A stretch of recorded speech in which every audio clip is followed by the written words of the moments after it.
Saat kita membaca baik-baik dari buku 1 Raja-Raja 22 ayat 1 sampai 40, di ayat 31 kita dapat melihat siasat Raja Aram dalam melawan bangsa Israel.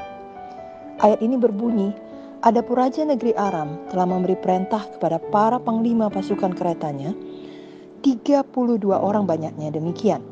Janganlah kamu berperang melawan sembarang orang, melainkan melawan Raja Israel saja." Siasat ini merupakan siasat yang sangat baik, agar jangan sibuk berperang atau melawan sembarangan orang, tapi bunuh rajanya. Karena bila rajanya terbunuh, maka berarti perang dimenangkan oleh pihak musuh yang telah membunuh raja tersebut. Inilah siasat yang serupa digunakan oleh setan yang adalah musuh dalam hidup kita. Setan hendak membunuh raja dalam tanda kutip. Raja kita tentunya bukan raja di atas segala raja, yakni Tuhan Yesus, yang tidak akan pernah dapat dikalahkan oleh setan. Namun setan hendak membunuh kehidupan doa kita. Karena doa adalah seperti raja dalam hidup kita. Doalah yang mengendalikan hidup kita. Doa menghidupkan roh kita. Doa akan menggerakkan hidup kita dan mempengaruhi semua tindakan kita. Doa merupakan persekutuan kita dengan Tuhan. Dan kita dapat beroleh segala sesuatu yang dijanjikan Tuhan bila kita berdoa dengan iman. Sebaliknya, kita tidak memperoleh apa-apa karena kita tidak berdoa. Itulah sebabnya musuh kita setan akan menggunakan cara apa saja untuk menghancurkan kehidupan doa kita. Karena ia tahu doa adalah kuncinya. Doa akan membuat kita menyalakan api Roh Kudus yang ada di dalam kita. Namun bila kita tidak berdoa, maka api di dalam kita akan menjadi redup dan akhirnya dapat padam sama sekali. Sehingga kita tidak lagi memiliki kuasa, tidak lagi memiliki kasih yang membuat kita mau mengabarkan Injil Tuhan. Kiranya saat ini kita menyadari dan benar-benar kita mau untuk hidup berdoa tiap-tiap hari, memagari seluruh kehidupan kita dengan doa. Setan akan berusaha memakai hal-hal di dalam hidup kita, apakah pekerjaan, hal materi ataupun keluarga, untuk membuat raja kita dibunuh.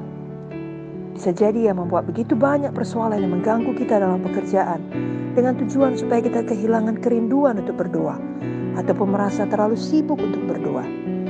Mari kita jangan tertipu dengan tipu daya setan tersebut. Apalagi dengan situasi virus COVID-19 yang sedang global pada saat ini. Setan mau kita menjadi terlalu khawatir atau terlalu sibuk untuk mengikuti update berita, membuka handphone terus-menerus sehingga tidak ada lagi keinginan untuk berdoa dan mencari wajah Tuhan. Padahal justru di saat seperti inilah kita lebih lagi perlu berdoa dibandingkan saat-saat sebelumnya. Ada orang yang membuat alasan, kadang-kala setelah saya berdoa, kelihatannya persoalan tidak juga selesai, justru tetap ada, bahkan bertambah banyak dan bertambah parah. Itu sebabnya saya malas berdoa. Ini juga merupakan tipu daya setan. Firman Tuhan di dalam Yakobus 5 ayat 16 jelas berkata, doa orang benar bila dengan yakin didoakan, sangat besar kuasanya. Mari kita tetap berdoa, dan mari kita berdoa dengan tekun dan dengan penuh iman. 1 Tesalonika 5 ayat 16-19 berkata, bersukacitalah senantiasa, tetaplah berdoa, mengucap syukurlah di dalam segala hal, sebab itulah yang dikehendaki Allah di dalam Kristus Yesus bagi kamu. Janganlah padamkan roh. Ayat 17 jelas berkata, tetaplah berdoa.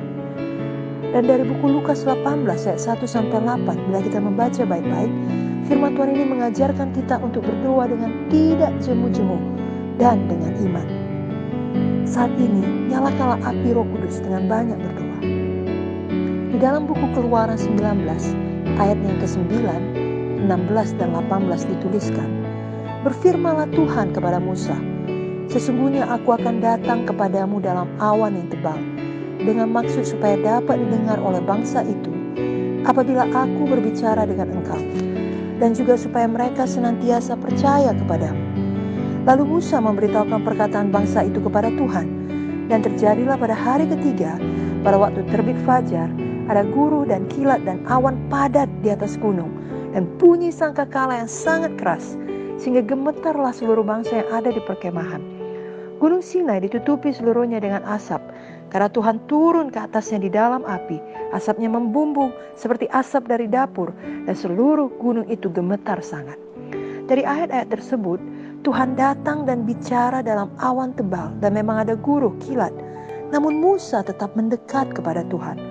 Sebaliknya bangsa Israel justru menjauh, walau sebenarnya mereka dapat mendekat seperti Musa. Musa telah mengatakan kepada mereka agar jangan takut, namun mereka membuat pilihan untuk tidak mendekat kepada Tuhan. Pelajaran kepada kita bahwa pilihan selalu ada pada kita.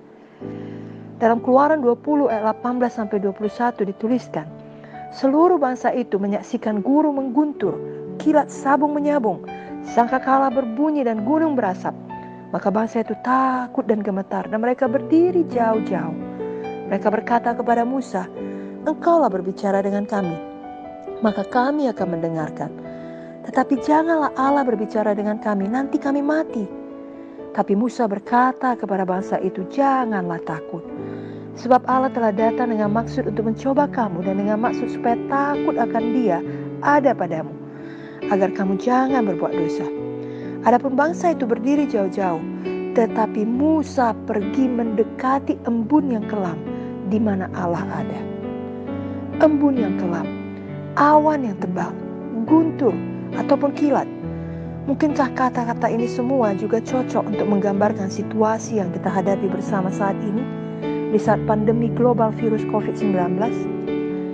Sebenarnya tanpa adanya ancaman virus corona sekalipun, kita diingatkan untuk selalu mendekat kepada Tuhan di dalam doa dan firman. Terlebih lagi di saat sekarang ini, marilah kita melakukannya dengan segenap hati seperti Musa. Jangan menjauh seperti bangsa Israel lainnya. Saat kita mendekat pada Tuhan, saat kita berdoa, saat kita merenungkan firman-Nya, kita akan mengenal Tuhan lebih dalam. Karakter Tuhan yang dapat dipercaya dan dapat diandalkan dalam segala situasi, kita akan melihat secara pribadi bagi diri kita bahwa semua janji Tuhan, ya dan amin. Kita akan melihat kemuliaan Tuhan di dalam awan tersebut. Kita dapat membacanya dalam Keluaran 16 ayat 10. Biarlah seluruh situasi mengenai virus corona ini membuat kita lebih lagi mencari Tuhan, lebih peka akan suaranya, dan bukan hanya dipenuhkan dengan suara-suara dari dunia ini atau dari sekitar kita saja. Di dalam 2 Tawari 7 ayat 13-15 dituliskan, "Bila mana aku menutup langit sehingga tidak ada hujan, dan bila mana aku menyuruh belalang memakan habis hasil bumi, dan bila mana aku melepaskan penyakit sampar di antara umatku dan umatku yang atasnya namaku disebut, merendahkan diri, berdoa dan mencari wajahku, lalu berbalik dari jalan-jalannya yang jahat, maka aku akan mendengar dari sorga dan mengampuni dosa mereka, serta memulihkan negeri mereka. Sekarang mataku terbuka dan telingaku menaruh perhatian kepada doa dari tempat ini." Hati Tuhan selalu mau memulihkan. Mari kita sejalan dengan hati Tuhan. Bagian kita adalah merendahkan diri, berdoa, mencari wajah Tuhan, dan bertobat sungguh-sungguh. Inilah saatnya untuk bertobat dan berdoa, melebihi waktu sebelumnya. Doa adalah raja dalam kehidupan kita. Ia akan menurunkan kuasa Tuhan, bekerja menolong kita, mengalahkan musuh-musuh kita, mengalahkan persoalan yang jauh lebih besar dari kemampuan kita saat ini. Tapi Tuhan di dalam kita selalu jauh lebih besar dari persoalan apapun yang ada di dalam dunia ini. Dalam 2 Tawari 14 ayat 11 dituliskan, "Kemudian Asa berseru kepada Tuhan Allahnya, 'Ya Tuhan, selain daripada Engkau, tidak ada yang dapat menolong yang lemah terhadap yang kuat. Tolonglah kami ya Tuhan Allah kami, karena kepadamu-lah kami bersandar, dan dengan namamu kami maju melawan pasukan yang besar jumlahnya ini. Ya Tuhan, Engkau Allah kami. Jangan biarkan seorang manusia mempunyai kekuatan untuk melawan Engkau.' Dan Tuhan menjawab doa Asa.